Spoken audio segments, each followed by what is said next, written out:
So, nakapick up tayo na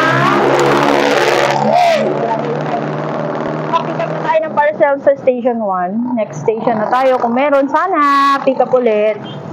Why am I doing this?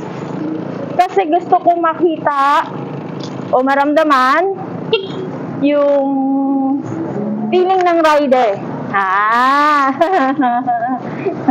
Ano yung mga pinagdadaanan nila? Malay mo pagdating ng panahon, di ba? Mag-hire ako ng rider para sa amin. Ayan, dito na tayo. Katok-katok.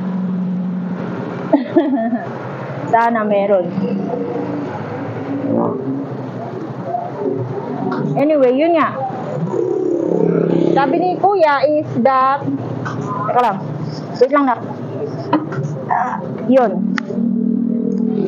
Dapat, ito na, may nagda-drop sa atin guys. Ayan, oo. Dadaanan mo na lang yan, tapos pick up. Okay na, be. Salamat! So, yun.